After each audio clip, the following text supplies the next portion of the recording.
Hello, Sandman Nation. What another great day to enter Sandman Sports. I'm still Eric Bierman, and as always, I'm here with the amazingly talented and quite dapper Pat Klatt, and the man that is so cool everyone knows him simply by one name, kind of like Cher. It is the Sandman, Bill Sanders. Good to be back with you, boys. Are you ready for episode number 10? Yeah. Who's the first 10 that pops into your head? About Eric, baby. Oh, I was thinking sports. Okay. Pat, do you have a 10? 10. Is it Messi? Is Messi 10? Messi's number 10, right? Yeah. Yeah, that's a good one. Do you guys remember Jim Zorn? Oh, yeah. Jimmy Zorn, yeah. The lefty. Great Seahawk legend. He coached the Redskins as well, which was not a great tenure. But... Who was better between Zorn and Dave Craig as a Seahawk quarterback? Dude, now you're asking questions close to my heart. Dave Craig is one of my favorite athletes of all time. So, dude, I'm going Dave I Craig. Actually love Dave Craig too. Like he would always bring teams back. I felt like he played for a million teams, didn't he? Like he was. I remember the Seahawks most of his career. Then he played for Tennessee. I think he played for Kansas City too, didn't he? Did he? Oh, I don't remember that. You're thinking Joe Montana. I liked him. You're thinking Joe Montana. It's close. I can see how you get them confused. Yeah, they're Dave very Craig, similar. Joe Montana. I do not remember his nickname now. Mudbone. Oh God, that's great. Weird. That's a great nickname. One of my favorite games to play around Bierman's campfire in his backyard when we go out there, Pat, is have you guys ever played the game Out Of? So you just say Dave Craig, Out Of, and then you try to pick which college you went to. Delaware State. You guys would never know. It doesn't even exist anymore. He went to Milton College. Yeah. Doesn't even exist. That's a good one. That's a fun. We're going to play that game. We're playing that game when you guys play that. You out have a great fire pit. Yes. We will play that, and we will be eating Skyline chili and enjoying the three-way. We'll get some Grater's ice cream too. Yeah. All right. Well, boys, we're going to keep this opening fairly lighthearted and have a little fun with it. So we've talked about movies on this show, but one that has not come up yet is that awesome sports classic, Dodgeball. Yeah, Dodgeball. It's one of my guilty pleasure movies, and dumb as it might be, I still find it very enjoyable every single time I watched it. And when we had our 8th episode, or the Ocho, I thought about opening with this topic, but something else a little more relevant, I think, popped up that episode, so we went with that. However, that movie came on this weekend while I was flipping channels, so I feel like this question is just bound to be asked, so we're going to go with it. There are a few scenes in that movie where people get smacked fairly hard in the face with a dodgeball, and even a wrench in one or two instances. Just plain funny shit. So my question is this. If you could nail some celebrity or sports star in the face with a dodgeball, who would you love to pop and why? Pat Klatt, who would you love to chuck one of those big red rubber balls at? This is a tough one. I went with Tim Tebow, just so I could turn to him as I'm walking away and be like, "Where's your God now, God boy?" And then, you think you're smarter than me because you read them books, Hey, But Pat, we do not need to bring religion into this podcast. And that's what I'm saying. There are plenty of podcasts out there. My conflict with, and I like any God-fearing person, don't get me wrong, but when I'm watching sports, you need to keep like church and state separate. Well, church and sports should be separate. You just win the game, some smoking hot sideline reporters asking you how you pulled off the amazing victory, and all of a sudden you break into a scripture reading. I can't do it. I need you to just tell us how you won the game. And so Tim Tebow came to mind. It was I don't know. I don't mind the guy. Okay. It just you are not alone. I am sure you are not alone in that one. It was just a first thought, best thought kind of thing last night. I like that. I know he's probably listening. All right, what do you got, Not a huge Tim fan. Well, I don't know. I think that Bierman might be wearing a shirt that represents partly the guy that I would throw God. my dodgeball at. Tom I don't Brady. know how I Jim wouldn't guess. Harbaugh. Yeah, you do Jim not like Harbaugh. Jimmy. Jim Harbaugh Yeah. gets that dodgeball right in his face. And I tell you what, the guy wins everywhere he goes. That's clear. He also seems to leave a wake of allegations, cheating scandals, and disaster everywhere the guy goes as well. And while I don't wish him any ill will with his recent health struggles, I do hope he's fine. He seemed fine. He was back on the sideline this last weekend. But hitting him in the face with a dodgeball would just make me so happy. So Jimmy Harbaugh. Or a wrench. Bierman, how about you? Well, I couldn't help Or a myself. I had to go to one actual celebrity and one sports figure. So I have to start with someone that I'm not proud to say because she's basically an old lady now, but I have never liked this person, her music, her movies, nothing about her.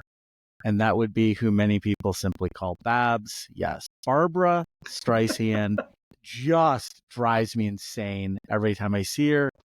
OMG, Yentl might be the worst movie ever made, and every single one of her songs makes me want to throw myself in a tub of hot acid just so I don't have to endure it anymore. And her face, the way she talks, oh my God. Please give me that dodgeball. I am throwing it right at her. And then for my sports one, I would normally say Urban Meyer, but we've talked enough about that guy on this show. So instead, I'm gonna go with Mike Brown. I might be accused of being ageist on this now, since I just picked two people that are 80 years old or older. But now, don't get me wrong. I love the Bengals, and in recent years, he has given the reins to his daughter and son-in-law, and they've finally turned this franchise around. But I lived here during the unbearable 90s with names like David Klingler, Dave Shula, Achilles Smith, Peter Warwick, Dick LeBeau. The list could go on and on. He has always been one of the cheapest owners in the league, if not the cheapest. And it just gets frustrating as a fan. Finally, in the early 2000s, he got some sense. He brought in Marvin Lewis. And while he never won a playoff game, that guy completely changed his franchise, set it up to see the success like it is now under Zach Taylor. And he brought it into the modern era in terms of how a football team should actually be run. But for making us Bengal fans endure so many years of awful embarrassment, I would love to smack old Mike Brown with a dodgeball. Not too hard, just enough to make him wince slightly. But Mike Brown would be my other one. All right. Well, that felt good. Even though I didn't get to literally throw the balls, I threw them figuratively, and that felt good. So I feel better. Thank you for getting some aggression out there. Yeah. Good. Poor Babs. Yeah. What did she ever do to you, Bierman? Oh, you do not put me in the same room with that woman. All right, well, let's get into the show as we always do. We have a jam-packed episode planned. We will start with headlines from this past weekend. We'll get into our hot takes and reflections, our stone cold locks, our top 5, which is going to be college football specific today, our ever popular Nailed It segment, and lots of fun shenanigans and a scantily clad hat along the way. That's not really true, but I thought it might attract some more female listeners if we put that rumor out there. So, all right, let's dive into the major headlines, boys. I usually take off the start. Swag. Oh boy. All right. I usually start with football, but I'm going to start with America's pastime today. The World Series is set, gentlemen. 2 of baseball's titans will be facing off in the World Series. The New York Yankees, who have won, I don't know, I think, is it 27 World Series over their time? It's been a lot. Los Angeles Dodgers, who I think have won most. I should have looked this up beforehand, but I think they've won almost double digits. It's a classic matchup, one for the ages. It's one that I'm hoping goes 7 games. Who do you guys have in that one? Who do you like in that one to win it? I like the Yankees. I love Soto. I think he's going to have a good series. Stanton plays really well. in October. So yeah, give me the Yankees in 6. Okay. And I like it. also should Like probably Stanton has been on fire. say something about Fernando Valenzuela. Rip, Rest in buddy. peace. Yeah, I have that too. He used lost to Pete look up Rose into a the sky month or so before he ago, threw the and ball. Now he's there. So yeah. he was the best, man. I love that guy as a kid. He was pretty inspirational. He was cool. Bill, who do you like for the series? I like the Dodgers. I agree with all Pat's takes though on the Yanks. I mean they've been hot.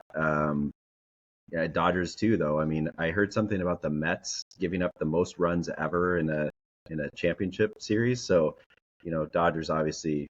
It's just what kills me is the two payrolls. I mean I don't know. It's like sitting here as Reds fans or Twins fans or Mariners fans. How can we compete? But it's going to be good theater. I like the Dodgers, and I hope. I'm sorry. Yeah, Dodgers in 7. That would be my hope.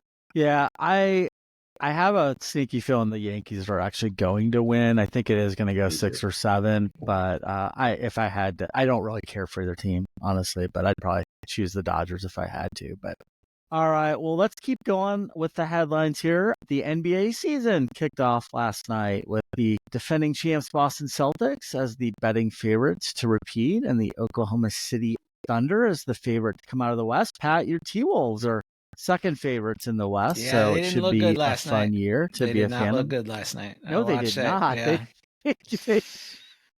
They got handled pretty easily on that one, but it's a long season, so. All right, well, let's head to the gridiron, where it was another weekend packed full of exciting games, unpredictable outcomes, and thrilling finishes. Florida State lost another game to fall to 1-6. Gentlemen, this was a top 10 team in the preseason polls. Wow, how the mighty have fallen. And Coach Mike Norvell's seat keeps getting hotter by the week. BYU remains an under-the-radar undefeated team, sitting at 7-0 after a thrilling win against Oklahoma State, and they sit atop the Big 12 standings and could easily make the college football playoffs. Very impressive season so far for the Cougs. The Jack Tuttle experiment is not working very well so far, as Michigan traveled to Champaign and got manhandled by the Fighting Illini 21-7 in a game that wasn't even that close, to be honest. The Wolverines are 4-3, and with games remaining against Michigan State, Oregon, Indiana, and Ohio State, it is a stark reality that they could miss out on a bowl game one season removed from a national championship. Just stunning. Speaking of the Hoosiers, Indiana is for real, boys. They absolutely thumped Nebraska 56-7, and their game in Columbus on November 23rd could be very interesting. The Tennessee Volunteers win a very important game for both teams, and the Crimson Tide just do not look like a very good team right now. Vols win 24-17, and their CFP hopes are still very much alive, with only a road game at Georgia on November 16th being a super scary game for them, although they do finish the season at Vanderbilt, so that could be tough as well. I mentioned BYU being 7-0 and atop the Big 12. Well, Iowa State is the same after a tricky win against UCF. Sadly, those two teams are not scheduled to play each other in the regular season conference lineup. And in the game of the week, Texas gets trashed. See what I did there? By the Georgia Bulldogs, 30-15, in a game where many believe a call was actually overturned because Texas fans threw bottles and debris onto the field in protest. Texas may be back, but Georgia isn't going anywhere quite yet, fellas, and they certainly played like they had a chip on their shoulder. They regained the number 1 spot in the polls and could stay there for some time now. In the NFL, the Detroit Lions win in just a great back-and-forth game against your Minnesota Vikings, as Jesse Bates kicks a field goal in the waning seconds. Both teams are good, but I still think Detroit is the best team in the NFC, maybe in the entire NFL. They are definitely Super Bowl favorites in my book. By the way, the Lions have started 5-1 in back-to-back seasons for the first time since they moved to Detroit in 1934. This team is legit. Kansas City Chiefs just keep winning, even though I keep doubting them. The Chiefs have lost their best wide receiver in Rashee Rice, their number one running back in Isaiah Pacheco. And listen to this, boys. Patrick Mahomes has thrown more interceptions than touchdowns so far this season, yet here they sit as the only undefeated team in the NFL at 6-0. I am officially impressed, even if I still am going to keep picking against them, because I really don't think this team is going to be very good as the season continues to progress, although they did just trade for DeAndre Hopkins, so that could change it. And the Baltimore Ravens may take exception to my comment about the Lions being the best team in the NFL. After an 0-2 start, they are now 5-2 and look nearly unbeatable after they just thumped a good Bucs team on the road, 41-31, in a pretty fun Monday Night Football game to watch. And here's a pretty incredible stat. Lamar Jackson is now 23-1 against NFL opponents. So watch out if they do get to the Super Bowl. He's going to have a pretty good chance of winning that one. All right, gents, lots going on this past weekend, so I want to hear your thoughts, reflections, and hot takes. Pat, lead us off. It was a great weekend. I had my niece's wedding on Saturday. So I have not been to a wedding in years, and Congrats. It was great. You know, there's never enough time to say hi to all the people you want to say hi to, and it went by really fast. But at their venue, there was not a single TV. So I did not watch any college football. So my research was not extensive. Was there alcohol? Yeah, there was alcohol. It was an open bar. It was okay. Nice. Yep. I was just told there a wedding of a family member that I might be invited to next year that could very well be a dry wedding. Oh, you can sneak stuff in. You can. I'll teach you how to get away with that. Please teach me the tricks of the trade. I'll show you. Pat may wedding crash that one. But yeah, then Sunday hung day. You know, a little hungover. Watch my Vikes fail to run out the clock. They just had to get that third down. It was 3rd and 5, and Darnold overthrew Jefferson, and that was it. That was the game. You knew it right when he missed that pass. I was like, oh, it's over. But you know, then I got some stuff done around the house, and you know, so again, didn't watch a ton of football this weekend. Unfortunately, I did watch the Bucs Ravens Monday night, and I'm glad I did. Bucs went up. They were up 10, and you were like, this Bucs team could be for real, and they're driving, and then Baker Mayfield throws the dumbest pass. He must not have seen him, but it was right into his arms, and then from then on, it was. You saw that pass by Lamar, right? It was like a 50-yard rope on a line. Yeah. I mean, that was just an unbelievable pass. And the injury and garbage time to Godwin, it's going to be tough for the Bucs going forward. That sucks. And I love the Ravens and can't wait till we get revenge on Detroit in the final week of the season, because we can beat them. They're good though. I mean, I just saw a stat too that those are two great teams. Goff has thrown. That was a fun game. That was a great game. In his last few games, he's thrown more touchdowns than incompletions. Yeah, I think it's like his last 5 games, last 5 games or something. That's crazy. He's been on fire. Yeah. So he's been really good. It's good to see him. I think after his first go, right, to have success. I mean, he seems like a good dude, and I've always liked him. Yeah, it's a fun team. Yeah, it's a fun team, and I mean, I was rooting for the Vikes, Pat, but that was a great football game. Yeah, fun NFL game. What do you got, Bill? For me, lots of stuff this weekend. The one sort of harkening back to old Seahawks times. I know Russell Wilson can be quite polarizing. Have you guys heard his cringy nickname, Mr. Unlimited? If you've ever heard anything with that, oh gosh, I mean, it just gives me like PTSD to even hear it. It was after he met, oh my gosh, I'm blanking on his wife's name. Mrs. Mrs. Mrs. Unlimited. Russell Wilson. No, the Ciara? singer. Is it Ciara? Ciara. Yeah, Ciara. Ciara. Thank you. Jeez, Ciara. Yeah. Gosh, I was totally blanking on that. Anyway, it was after he met her, and it was just some of the clips that came out. It just made all of us in Seattle just cringe. But the thing is I think most everybody appreciated his, prowess on the gridiron. I mean, he's just the escapability. He's such a good guy. He never necessarily was like the flashiest in terms of stats, but I mean, the Seahawks were really good during his tenure. And then the other thing that I don't know gets as much notoriety because that's just the way Russell is, but he used to spend every Tuesday at Seattle Children's Hospital working with kids. And the guy goes to Pittsburgh. He went to Denver. He did the same thing. He went to Pittsburgh. Does the same thing.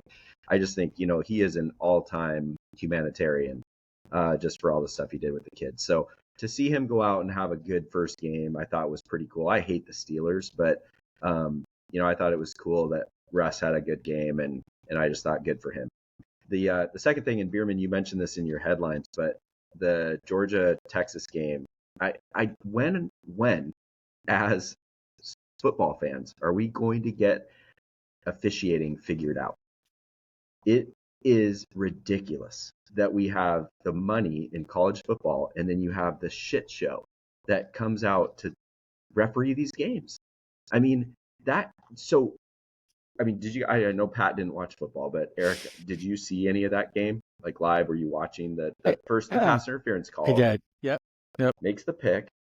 Fans go nuts, start throwing stuff out there. Sark goes out. He's trying, hey, don't throw stuff on the field. And then all of a sudden the refs get together and they're like, actually, no pass interference.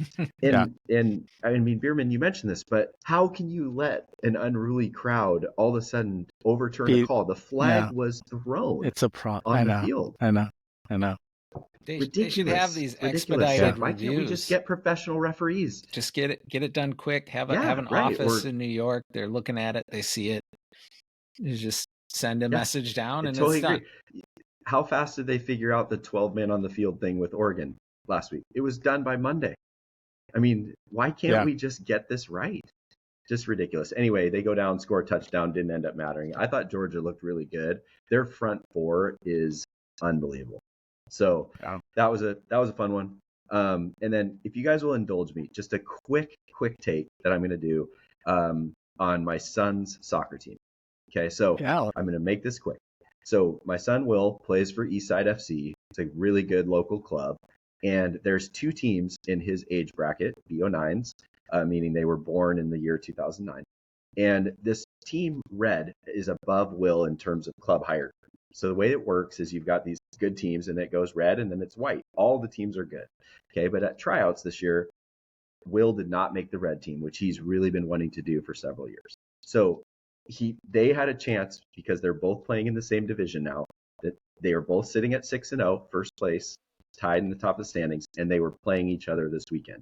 So all 16 boys on Will's team did not make the red team. Okay, so if you're just stack ranking these guys in terms of tryouts, 18 kids were all ranked better than the 16 on Will's team, and Will's team beat them 2-1 to sit alone in first place in standings. And I just want to say, as a parent, as someone who's coached team sports for so many years, nothing is better than when an underdog story like this, the kids on Will's team, how hard they work, how much they put into this. Yes, good for them. And it felt so good for the parents too, just to be able to celebrate this with them. And Will actually played 25 minutes with a broken thumb because he refused to let Marcy and I keep him off the field.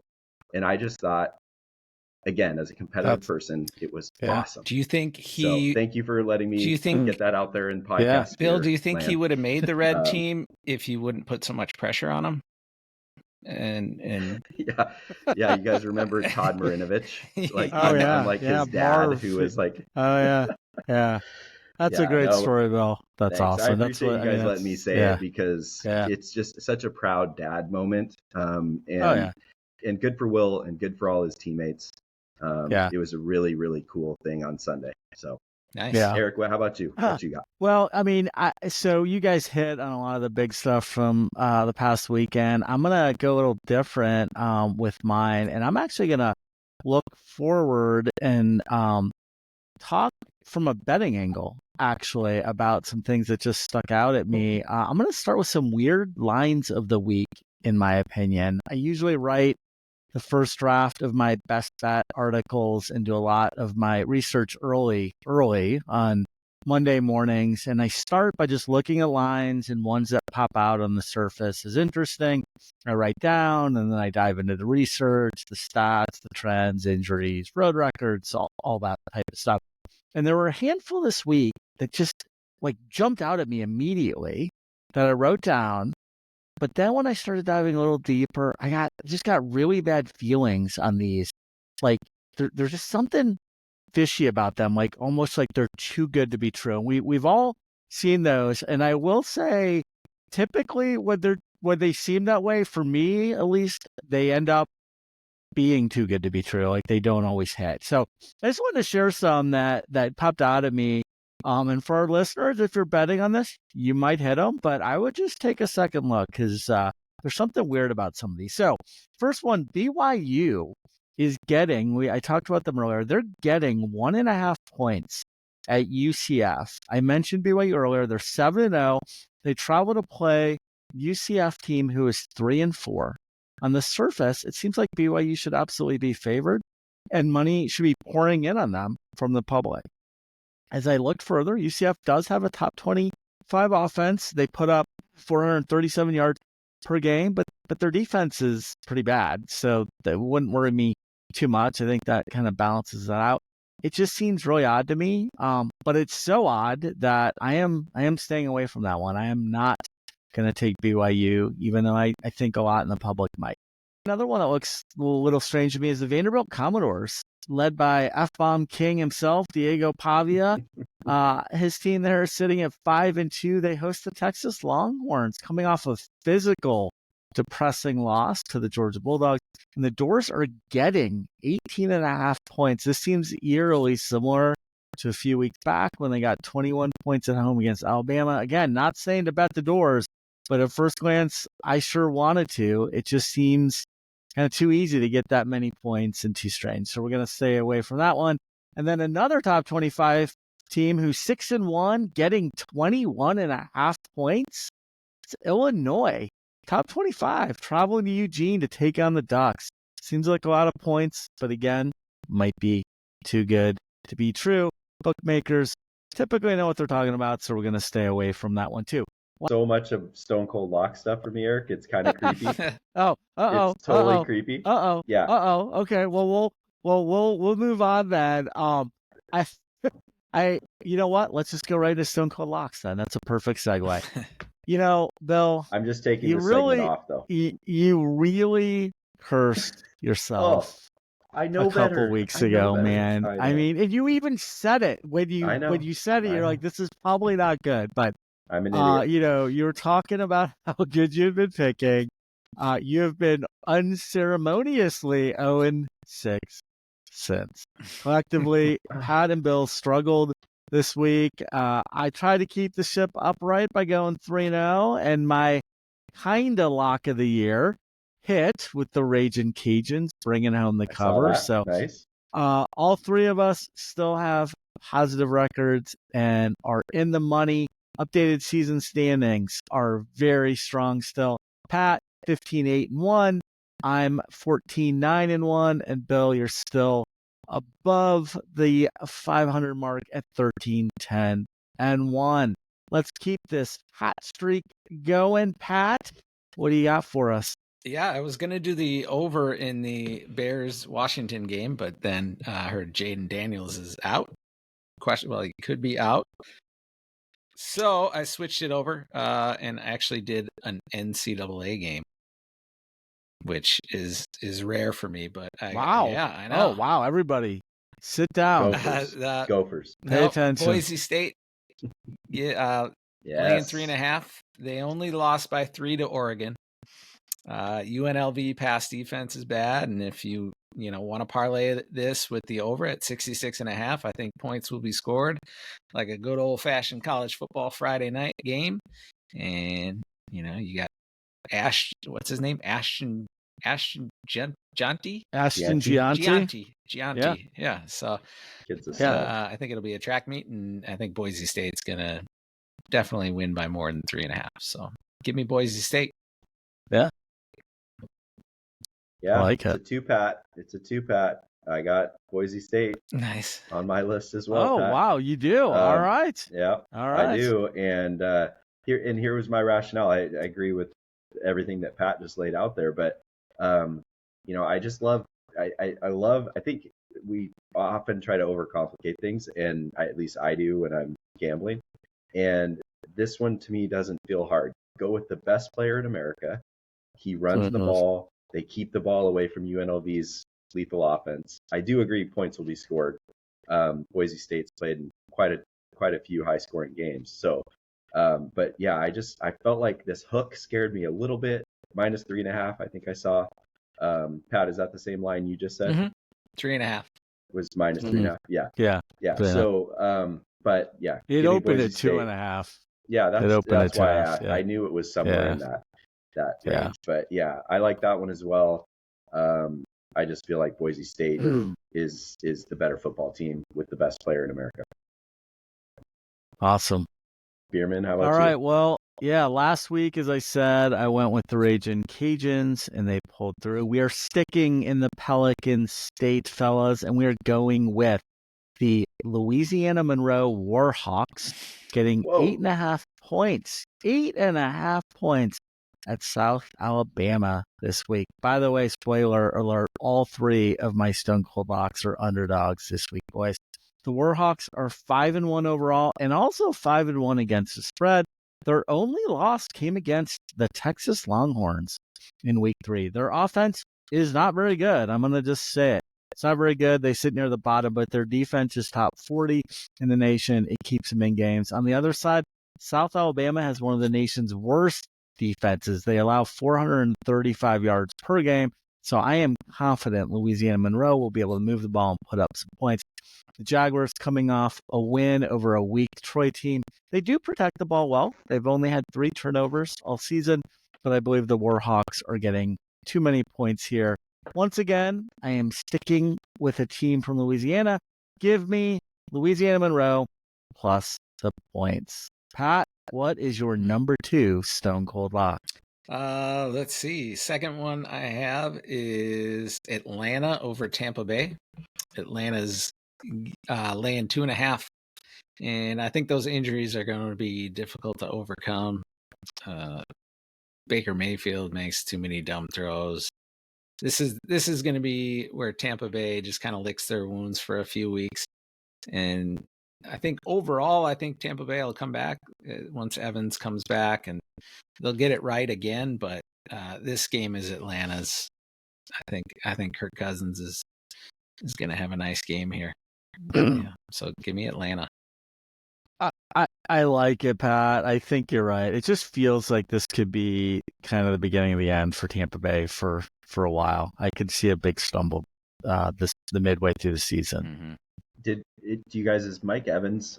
I know he hurt his hamstring again. Is he out this week? Like 3 weeks, do we know? Potentially 3. Is it? He's out. Oh my gosh! Yeah. So he's out. Yeah. Godwin's out. Oh yeah. I don't know if you saw that. That last, like, it was garbage time, and he caught a pass over the middle and he got tackled by the ankles, and that's just so dumb. It's horrible. Yeah. Quick Tampa Bay sort of story was, so I've been telling you guys all these first bunch of podcasts about this guillotine fantasy league that I'm in. I actually won so we did 2 halves of the year. So my team, Double Guns, we won me and my co-owner Kyle Wagner, we took it down. We had to catch Jeff Pyle, my buddy, 51 points behind heading into yesterday. We had Chris Godwin and we had Lamar Jackson and Derrick Henry. So we were projected to win. And Lamar is just so fun as a fantasy. He's so good, Holy cow, so good. Anyway, that Chris Godwin thing, could have been close. It didn't matter. We would already passed Heil up, but it was just a sad deal, like you said, Pat. And I like that Atlanta one. I had it kind of in my honorable mentions as well. I just saw the Seahawks just dismantle them last week, which was a total shock. But I just think they bounce back. this week. So I really like that pick. Not a two-pat. I didn't go Atlanta, but I do like that. Bierman, you mentioned my second one. It's Vanderbilt. Okay. I hope that I'm not in that twilight zone like you were talking about with the funky lines, but I looked at this and I'm like, is that really 18.5 points? That just seemed crazy to me. So, yeah, it's one of those games that felt a little bit like a trap. What's going on here? This seems like it's just something's off.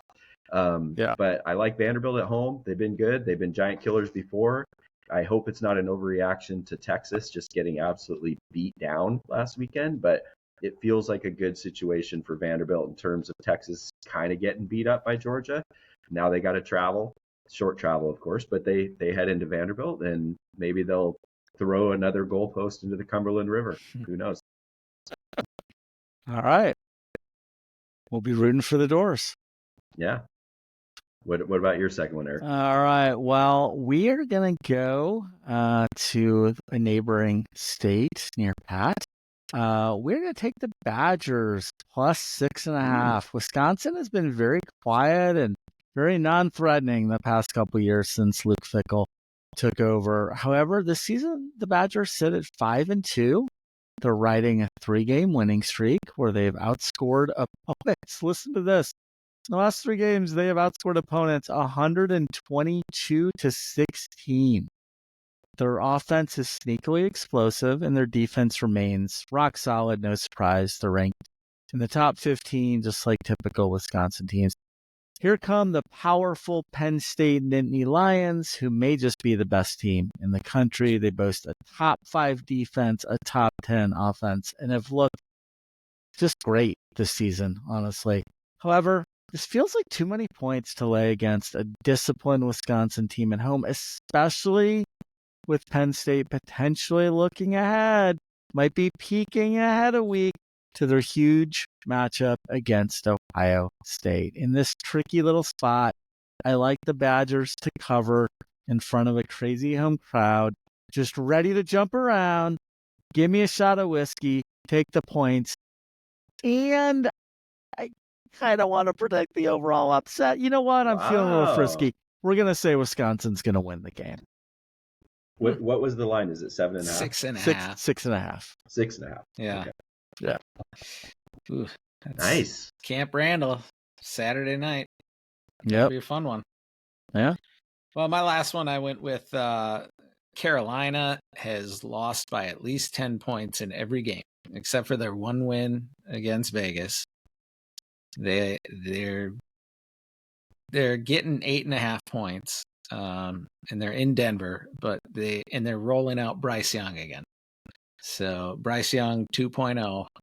I don't think he'll be any better than Bryce Young 1.0 version. So I just feel like they haven't been in a game except for that one win in Vegas, and I just think it's going to continue. Yeah. They're awful. They're not good. That's a great. Yeah. Pat, you might go 3-0 this. You might go 3-0 It's this a week. good I'm loving your possibility. picks. Yeah. I hope you do. What was I last week? Was Pat last just week? said his third one. You were 1-2 last week. You were 1-2 last week. You got the over in the Monday night game. You lost the other two. Shoot. But hey, you did better than Bill. Well, So my third one, and I had another one here as well, but I'm going to leave that one alone. Eric also mentioned that one in your earlier bit, Eric, and that was the Illinois traveling to Oregon game. I think I liked Oregon. I liked Illinois first, and then I'm like, that just feels wrong to me. I just think Oregon might roll, so I'm avoiding that one. Didn't put it on my list, but I did, as I've been doing a lot of times, sticking with my hometown squads. I'm going with Church of Signetti. I mean, Indiana. So here's my rationale. Has a team gone from the West Coast 3 time zones east and won a game yet? No. And they've somehow scheduled this for 9 a.m. Pacific kickoff. Come on, Big Ten. Big Ten. Yeah, that's seriously. Come on. Yeah. What are we doing? We've got these West Coast teams. Now we're coming out to play at 9, which means we're probably waking up at like 5. We're getting out to the stadium. We're warming up at 6. It's 7. I mean, come on. Seriously, this is ridiculous. At least throw us a small bone. and put the game at noon or something. And it just feels wrong. But I know Curtis Rourke's out, but Indiana's been phenomenal. Signetti just seems awesome. Eric, I know you were all over this before the season started. Yeah, I love him. I love it. And I just think they're going to score plenty of points to cover the -6.5. Until I see a West Coast team travel east and win, I'm going to keep picking against those teams. One thing, too. I know I'm over for my last 6, but did you guys may not even know this. Have you looked at the high roller standings lately?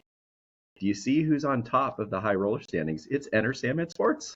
Enter Sandman Sports? All right, baby. Yeah. We're in first place. Good job. Bill, we're not here to promote our other things. All right.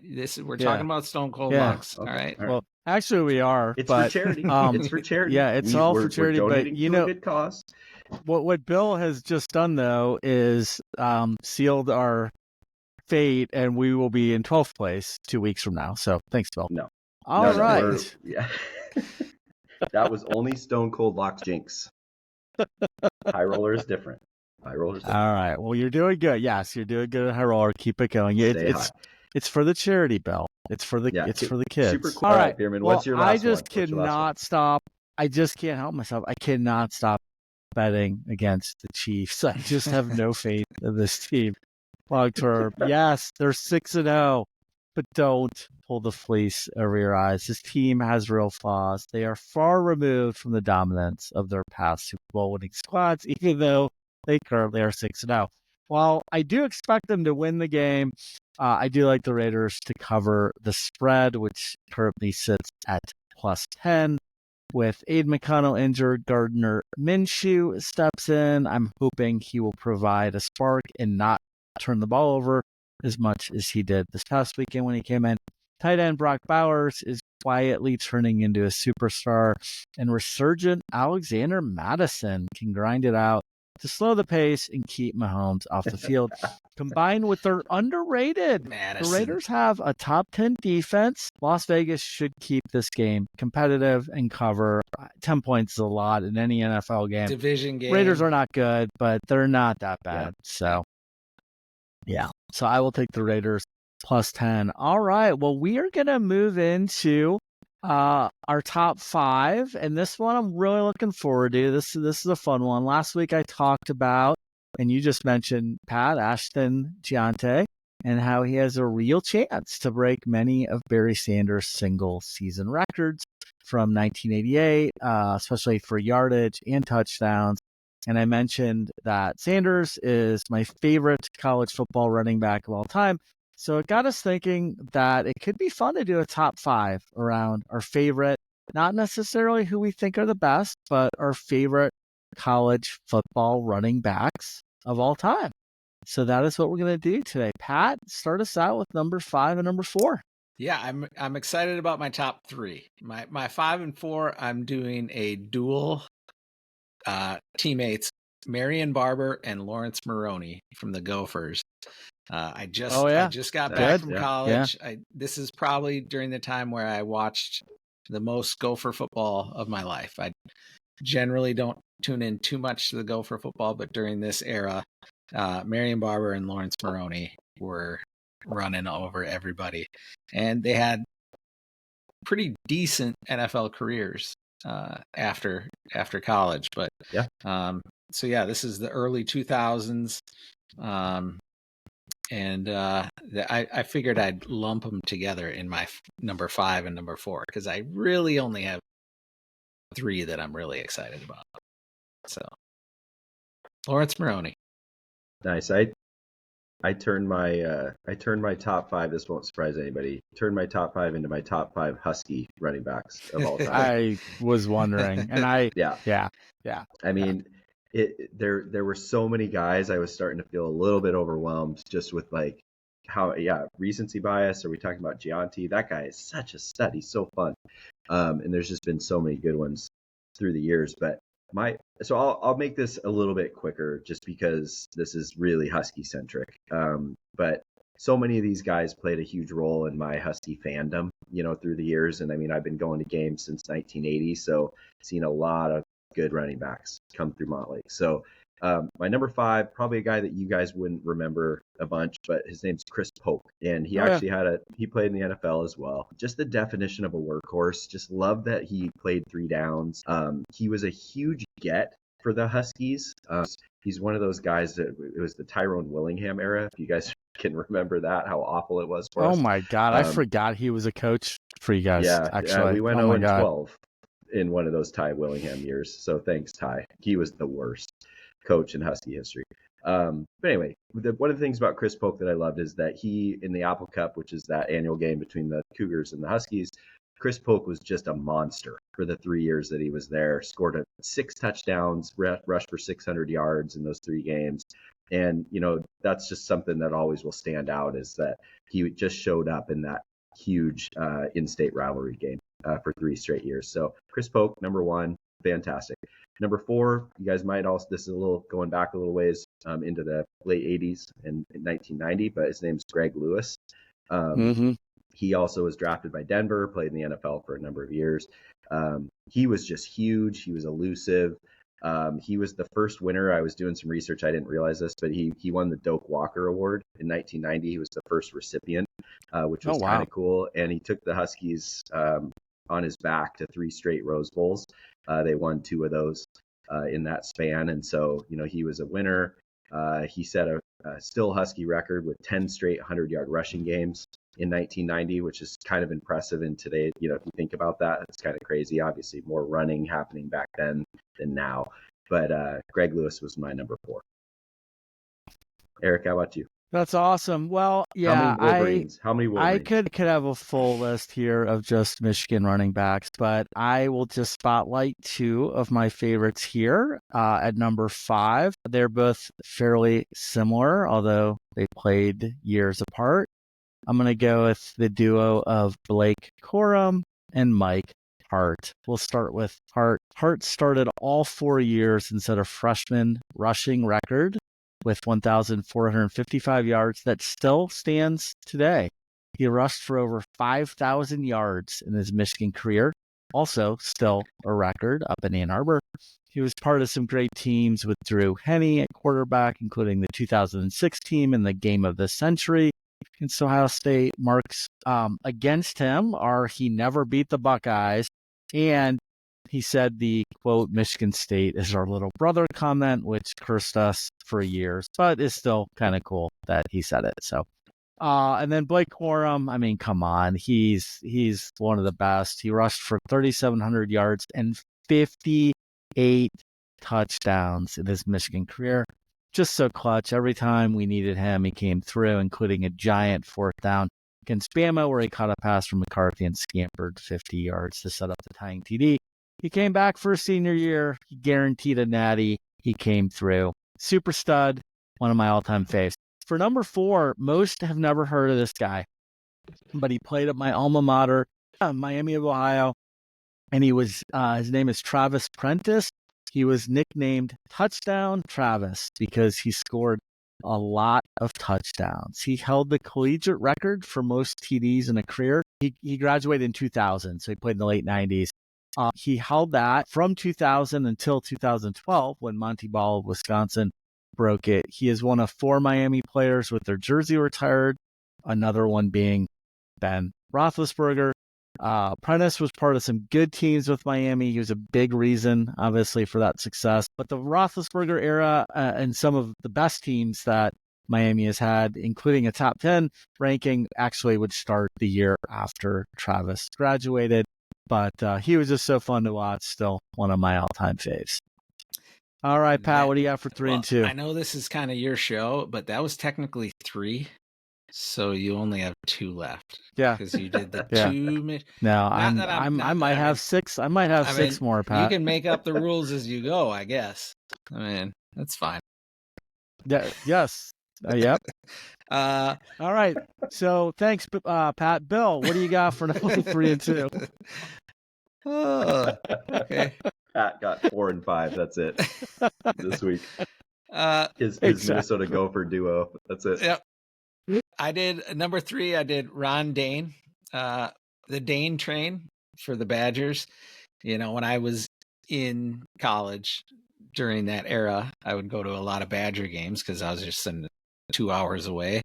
So spent a lot of time watching Badger games or going to the games. And Ron Dane was just a bruiser. He's just a bad dude, and he just run through anybody.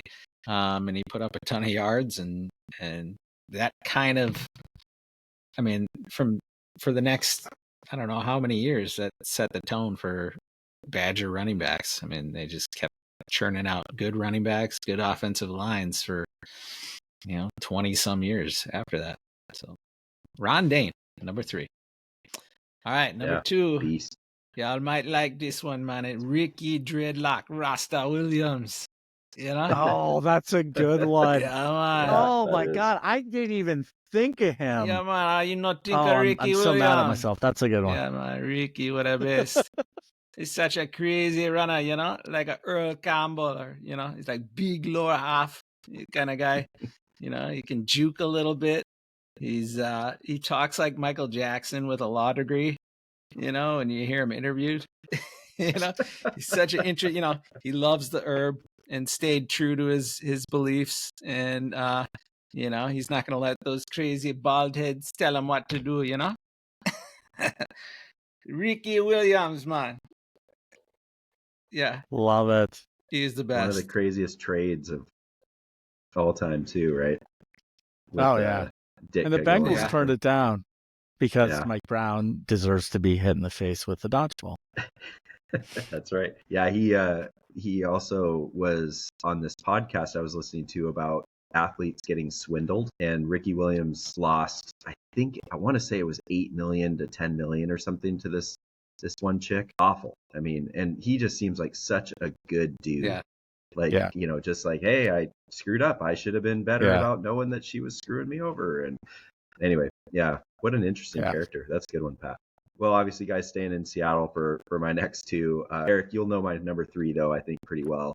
Local product from Franklin High School, which is inner city Seattle high school. He transferred back to the University of Washington to play 1 year. He was drafted by the Cincinnati Bengals in the 2nd round, and his name is Torrey Dillon. Torrey Dillon. Yeah, he just had his number retired in the Bengals Hall of Fame or whatever in the rafters. That 1 year in Washington was unbelievable. I was in the student section watching this guy. You guys, he ran for over 200 yards against San Jose State in the first quarter. And it was just such a blowout. The guy basically sat out the last 3 quarters. But, he ended up in that 1 year having 1,700 yards, 24 touchdowns. Absolute just beast. And so super fun to root for at UW. It was cool to see him come home and play with us that 1 year. The second one is Napoleon Kaufman. I don't know if you guys. I thought he was going to be our number 1. He could. I saw him in the Rose Bowl. Yeah, Nip. Nicknamed Nip. He was which great. Is not necessarily PC these days, but anyway, Nip Kaufman. Talking about, I said earlier, like a big get for the Huskies. He was one of the first big Southern Cal recruits to come north to play for Don James. And not the first one, but I mean, he was just one of those guys that we got Nip to come to UW, and then a bunch of guys followed. And so he was kind of a trailblazer for us in that. But just a couple of quick stats. I mean, 2nd in rushing yards, 3rd in attempts, top 5 in rushing yards per game, 3rd in all-time TDs, and the guy was the most electric running back in Washington history. So just an awesome player. Turned into and he's a pastor now in Southern California. Oh, that's awesome. Kind of cool. That's awesome. I know Pat hates religious people, but Napoleon Kaufman's man. You better be careful with that. Those dodgeballs might be flying at him. I just want to be clear. I just don't need to hear it at the end of the game. Just stick to the game. I'm kidding. I don't like Tebow either. So, Bierman, how about you? Eric, you get 2. Yeah. You get 2. Okay. Well, actually, you know what? I am going to kind of only do 2, and you'll see why. Okay. You'll see why. So, all right. So number 3. Is this like Pat's the guy's throwing the bottles onto the field? Yeah. And now you're like saying, I'm listening to him. Right. I have a lot of respect for Pat. You want to know why? You know what?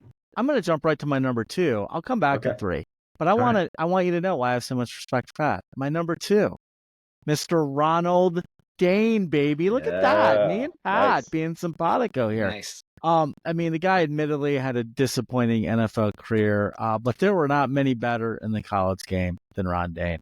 A lot of great running backs at Wisconsin. You kind of alluded to this, Pat, but Dane set the standard. He was kind of the first real great one there. I think attracted other ones to kind of follow in his footsteps.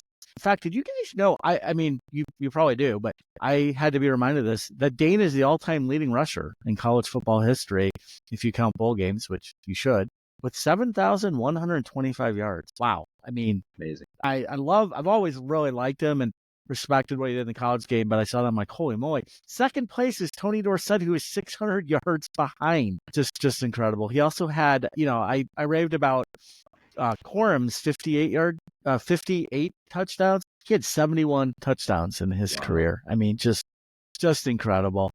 He was so nifty, just strong. You knew if he got the ball, he was going to gain yardage, probably score. He won the Heisman and is only one of 4 players to win consecutive Rose Bowl MVPs. And I personally got to see him when Wisconsin visited University of Cincinnati, played the Bearcats in the early 2000s, and the Bearcats upset Whiskey that day. It was a huge upset for Cincinnati. So he'll always have a special place in my heart for that reason too. Got to have Ron Dane at 2. For number 3, I'm going to go up another Big Ten guy, Mike Allstott. Growing up a Michigan fan, I, of course, watched a lot of Big Ten football. I just loved Mike Allstott. Played for Purdue in the mid-'90s. He was just an all-time bruiser. He made every somewhat brawny guy who might have a few muscles think he could run for scores in a college football game. He scored 58 rushing TDs in his career. Surprisingly, he caught 13 touchdowns. He had 13 touchdowns, and he had almost 2,300 receiving yards, which I just would not have guessed. He was fantastic as a pro, which I think everyone knows, but he was clutch in college. He was fun to watch. He would just run straight ahead and knock down guys. He was a great running back in a fullback's body. So put me down with him for number 3. And then I'm going to just say number 1 real quick. I'm not even going to get into it all because I've already said it. Barry Sanders is my number 1. Barry Sanders. Done. All right. I already said it. Too bad. Too late, Pat. All right. Well, for my number 1, I picked 3 guys. All right. So all right. 1A, 1B, and 1C. Yeah. Go ahead. No, it's number 1 is all-time number 1. It's Reggie Bush. So many great runs. He's like LaDainian Tomlinson. So many great joystick jukes. He's so flashy, so exciting. Did he start the flips into the end zone? He had that one run where he against Texas. He did the flip at the end of the run. It was such a great run. But I think he was like one of the first guys I saw do that, and I was like, "Wow, this guy is incredible." The game against Texas was sweet. He was so fast, and I love that era with Leinart and Pete Carroll, and so fun to watch Reggie Bush. Even if he was getting paid, when I found out he was getting paid, I was like, good, he deserves it, Yeah. So, yeah, he was awesome. He probably struck more fear in the heart of Husky fans than any opposing player. I mean, when he got the ball, it's like, oh no. Wherever he got it on the field, he could go so fast. So yeah, that's a great one, Pat. That is a great one. I knew Pat liked Bush. All right, Bill, what do you got? I will. I'll keep mine short and sweet as well. Number 1 for me is Myles Gaskin, who it's just that his Husky career is legendary. Napoleon Kaufman could have easily been my number 1 as well, but I'll just hit you with a couple stats.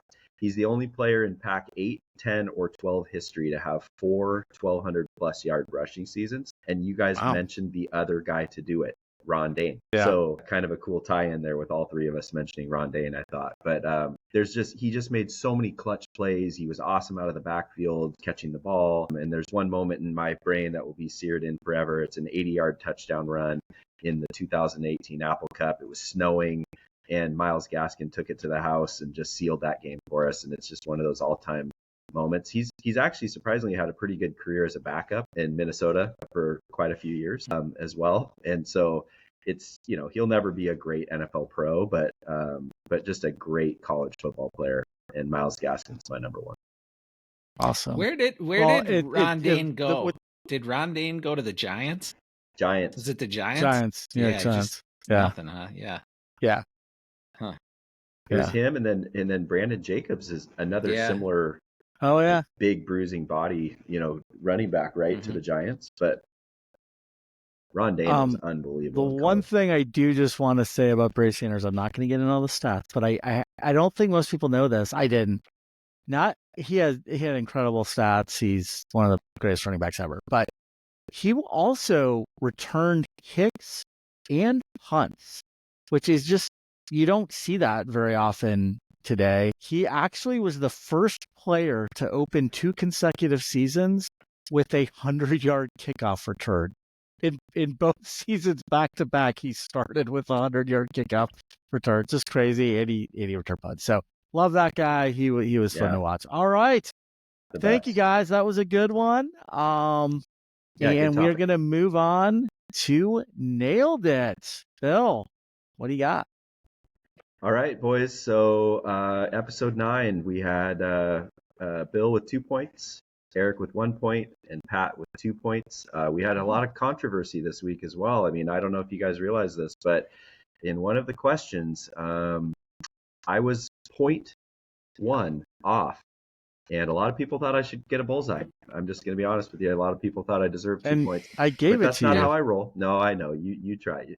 Eric tried you to be should nice. Take you take the bullseye. No, you should take it. If it's a point, if it's a decimal point. Pat wants to go to Seattle. Do you want to go to Seattle or Cincinnati, Pat? Seattle or Cincinnati? I mean, you really should take it, but no, I didn't take it. On my bucket list. I got to be a little more specific. Total standings, and I'm going to hold this over Bierman's head if he beats me by 1 point the entire time. Eric's at 17, Bill's at 14, and Pat's at 9. Pat keeps creeping back into contention. Pat, you got to stop being so good with your guesses. I'm not too worried about it, though. What we do here in Minnesota. Oh man, it depends on the time of year, right? Yeah. That's but a good curling point. would have to be a part of it. Yeah, curling would have to be a part of it. So yeah, that's the standings are 17 Eric, 14 for Bill, and Pat's 9. All right, so let's get into the questions for episode 10. I started off just gonna lay it out here real quick here before we get going. The first 2 are not sports related.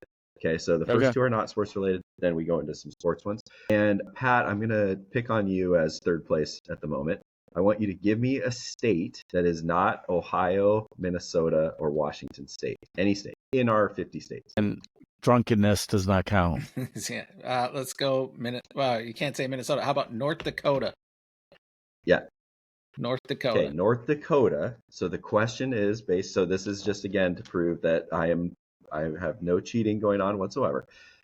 What is the tallest point in North Dakota? Okay, the tallest point in the state of North Dakota. All right, are you guys ready? Got it all pulled up? Oh, I'm typing in the wrong thing. This is in feet. Yep. 3, Got it. 2, 1, send. Oh, damn. Yeah, all right. I feel like Pat's going to know this. I think Pat's going to win. Well, how many feet in a mile? 5,281. Oh, okay. So I figure it's not a mile high. It's not like Denver. Yeah, it's got to be low. It's got to be lower. I just figured. Bierman guessed 3,000 feet, and I guessed 1,000. All right, so I don't know. All right, question number 2. What is the top speed in miles per hour of the land speed record? So you know how they have those like rocket like in a cars vehicle? or whatever? Yeah. This is not flying though. Gotcha. Top speed in miles per hour of the land speed record. And again, I feel like this could be the most embarrassing thing that I do on this show. Okay. All right, you guys ready? Yep. 3, 2, 1, send. Ooh. God. Oh no. All right, Pat, Eric guessed 222, Pat guessed 643, and I guess 888. Which, I mean, do we know what breaks the speed of sound or whatever? I mean, I don't even know. I do find it interesting that you guessed exactly 4 times the amount I did. Like exactly. That is crazy. We're always on the same page a little bit, right? 8's my lucky number, so I went 8. All right. Number 3. Okay, thankfully, probably you guys are going to be like, all right, let's get to the sports, right? So the third question is is back to your guys' favorite sport, soccer. The U.S. women's national team plays Iceland this Thursday. Pat, wake up. Sorry. Soccer. Thursday, 10:24 in Austin, Texas. I'll give you the question is how many total goals will be scored in the match. This is a friendly. In 2022, the USA won 5-0. And in 2015, it was a 0-0 tie. So those are the last two times these teams played. Of course, most of the players, if not all of them, will be different players. But total goals scored in the USA versus Iceland match. Okay. The friendly as opposed to unfriendly. What's a friendly mean, Bill? Yeah. What does that mean? Friendly just means it doesn't count in any sort of competition. So and it's there's different scrimmage. substitution rules and some other things. Just kind of like a scrimmage. Yeah.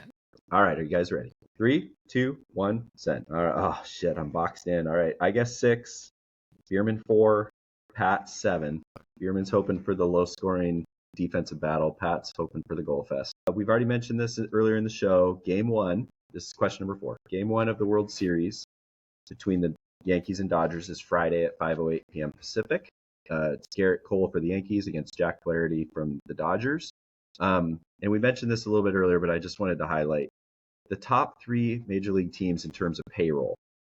The Mets, $350 million. The Dodgers, $340 million. And the Yankees, $315 million. The Guardians, which were the other team in the mix, $140 million. If you add luxury tax in, the Mets, $450 million. Dodgers, $428 million. And the Yankees, $376 million. And this just seems silly to me. To me. Sitting here as a Mariners fan, ridiculous. But should be a fun series, but still. And then you guys also mentioned the other note I was going to say, RIP to number 34, Fernando Mania. Fernando Valenzuela passed away. I mean, you guys, he was 63. Yeah. That blew me away when I saw that. I thought of him as being much older, but when he made his debut in 1980, he was 20 years old. And I didn't realize this, but he was the only player still in Major League history to win Rookie of the Year and the Cy Young in the same year in 1980. So rest in peace to Fernando. My question is super simple. How many games will the best of 7 series go? And I know we already kind of threw out our guesses, but I don't think it changes. Nailed it. Let's guess here. All right. Are you guys ready? 3, 2, 1. Go. Yep. All right. So you guys stuck with your guesses of 6. I stuck with mine of 7. Okay. The NBA season kicked off last night with a couple of games, including the T-Wolves, not looking great. Tonight, though, a bunch of action. I haven't been watching anything, and I don't doubt you guys have either as we've been recording, but there are 10 games tonight across the league. 9 of the 10 games I saw, the over-under is over 220 points, which is just kind of crazy. The only one that was under was 208.5, and that was Orlando at Miami. How many games of the 10 will be under 220 points tonight as we record this Wednesday? How many games of the 10 games will be under 220 total points? You guys ready? 3, 2, 1, send. All right. You guys are looking low scoring. I went 2, Pat went 5, and Eric went 7. So that's nailed it for episode 10. Good luck this week, boys. Awesome. As always, thank you, Bill. Well, thanks for another fun show, fellas. It is sadly time to exit Sammy and Sports. Thank you, listeners, for tuning in every week. Before we leave, though, I want to give a big shout out to the St. Louis Syndicate.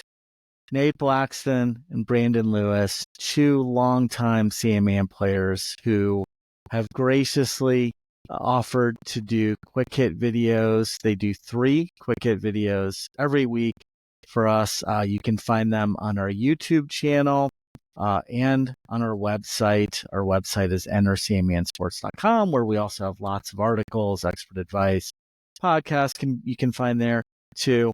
And I mentioned our YouTube channel is at Enter Sandman Sports. Thank you guys. You do just an incredible job every week doing those videos. Heard a lot of great feedback from people who enjoy them. So thank you for that. Also, listeners, please check us out on Instagram as well at instagram.com/Enter Sandman Sports, and follow us on Facebook at Enter Sandman sports. Thank you, everybody. Enjoy another awesome weekend of football. See ya. Good luck.